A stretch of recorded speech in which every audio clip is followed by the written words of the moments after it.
Iran की सड़कों पर जो विरोध हो रहा है उसकी सुर्खियां तो सब देख रहे हैं, लेकिन इन सुर्खियों के पीछे की असली कहानी क्या है? चलिए इस पूरे शोर शराबे से हटकर उन गहरी सच्चाइयों को समझते हैं जो ईरान का भविष्य तय कर रही हैं।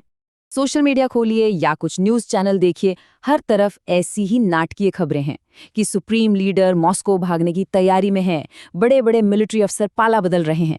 ये दावे एक ऐसा कन्फ्यूजन पैदा करते हैं जिससे लगता है कि बस देश अब टूटने ही वाला है। तो सवाल ये उठता है कि मीडिया के इस बनाए हुए माहौल के पीछे की असलियत क्या है? आइए इस शोर को थोड़ा कम करते हैं और उन ढांचागत वजहों को समझते हैं जो इन घटनाओं को असल में चला रही हैं। तभी एक साफ तस्वीर सामने आएगी। तो सबसे पहले बात करते हैं उस चिंगारी की जिसने इस आग को भड़काया, और वो है ईरान की गिरती हुई करेंसी।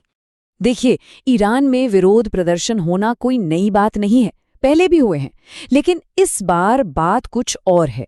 एक भयानक करेंसी संकट ने हालात को उस मोड़ पर ला खड़ा किया है जहां से चीजें हाथ से निकलती दिख रही हैं। ये नंबर देखिए, -40%। यही है वो असली चिंगारी। जून 2025 के संघर्ष के बाद सिर्फ 7 महीनों के अंदर ईरानी रियाल की कीमत अमेरिकी डॉलर के मुकाबले 40% गिर गई। सोचिए, ये कितनी बड़ी गिरावट है। इसने आम लोगों की सालों की जमा पूंजी को रातों रात खत्म कर दिया। जैसा कि इस टाइमलाइन पर हम देख सकते हैं, ईरान में विरोध प्रदर्शनों का एक लंबा इतिहास रहा है, लेकिन जैसा मैंने कहा, करेंसी का इस तरह से गिरना इस बार सब कुछ बदल देता है। ये सिर्फ एक और प्रोटेस्ट नहीं है, ये तो अब आर्थिक अस्तित्व का संकट बन गया है, जिसकी शुरुआत दुकानदारों ने की और फिर ये पूरे देश में आग की तरह फैल गया। लेकिन एक बात समझनी होगी, करेंसी का गिरना तो सिर्फ एक चिंगारी थी।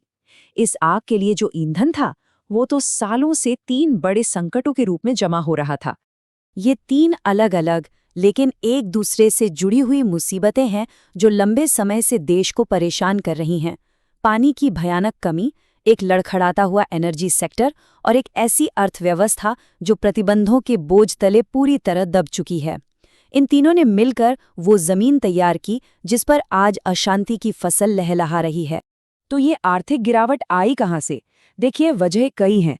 अमेरिका के मैक्सिमम प्रेशर वाले प्रतिबंध, 2015 की न्यूक्लियर डील का टूट जाना और फिर उसे दोबारा शुरू करने की कोशिशों का भी नाकाम होना, और रही सही कसर जून 2025 के हमलों ने पूरी कर दी, जिसके बाद डिप्लोमेसी के सारे रास्ते बंद हो गए। सरकार के पास अब इसे ठीक करने के लिए कोई खास रास्ते बचे ही नहीं हैं। वो बस एक मंत्री को हटाकर दूसरे को ले आते हैं, लेकिन इससे उन आम लोगों की जिंदगी पर कोई फर्क नहीं पड़ता जो हर दिन इस मुसीबत को झेल रहे हैं। अब सवाल ये उठता है कि जब हालात इतने खराब हैं, इतना दबाव है, तो सरकार अब तक गिरी क्यों नहीं? इसका जवाब छिपा है ईरान के बेहद जटिल पावर स्ट्रक्चर के अंदर। ये आंकड़ा अपने आप में बहुत कुछ कहता है। 1,30,00,000 ये वो संख्या है जितने लोगों ने पिछले राष्ट्रपति चुनाव में कट्टरपंथी उम्मीदवार को वोट दिया था। ये दिखाता है कि शासन के पास आज भी एक बड़ा और स्थिर सपोर्ट बेस है, जिसे हम नजरअंदाज नहीं कर सकते। और देखिए, ईरान की सरकार को एक चीज नहीं है, पर्दे के पीछे लिबरल और कंजर्वेटिव गुटों में पॉलिसी को लेकर हमेशा खींचतान चलती रहती है। इसका मतलब ये है कि इन विरोध प्रदर्शनों से शायद सरकार पूरी तरह गिरे ना, बल्कि अंदर से ही कोई बड़ा राजनीतिक बदलाव आ जाए। या तो उदारवादी गुट नीति बदलें, या फिर इस्लामिक रेवोल्यूशनरी गार्ड कॉर्प्स यानी IRGC सीधे सत्ता पर काबिज हो जाए। ईरान की सुरक्षा व्यवस्था को समझने के लिए इन 2 ताकतों को देखना जरूरी है। एक है रेवोल्यूशनरी गार्ड यानी IRGC और दूसरी है रेगुलर आर्मी। IRGC तो सिस्टम का हिस्सा है, वैचारिक और आर्थिक दोनों तरीकों से। वो शासन के वफादार हैं, उनका पाला बदलना लगभग नामुमकिन है। हाँ, जो रेगुलर आर्मी है वो एक संभावित कमजोर कड़ी हो सकती है, जहां से शायद कुछ लोग टूटकर अलग हो जाएं।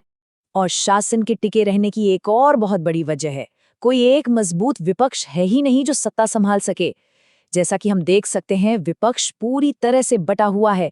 कम्युनिस्ट, रिपब्लिकन, राजशाही समर्थक, इन ग्रुप्स में सरकार का विरोध करने के अलावा शायद ही कोई और बात कॉमन हो। और यहाँ एक बहुत बड़ा पैराडॉक्स है। बहुत से ईरानी जो सरकार से नफरत करते हैं, वो भी एक खालीपन, एक पावर वैक्यूम से डरते हैं।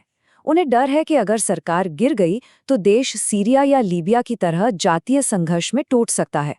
तो उनके लिए ये जबरदस्ती की एकता उस भयानक अराजकता से फिर भी बेहतर है। तो जब हम इन सभी परतों को एक साथ रखकर देखते हैं, आर्थिक चिंगारी, वो गहरे संकट और एक लचीला लेकिन बटा हुआ पावर स्ट्रक्चर, तो एक बहुत ही जटिल और खतरनाक तस्वीर उभरकर सामने आती है। जैसा कि एक एनालिस्ट ने बहुत साफ शब्दों में कहा है, ईरान और उसके लोगों के लिए कोई अच्छे विकल्प नहीं है। ये सिर्फ नीचे की ओर जाने वाली एक दौड़ है। तो ये सब हमें एक आखिरी परेशान करने वाले सवाल पर लाकर छोड़ देता है।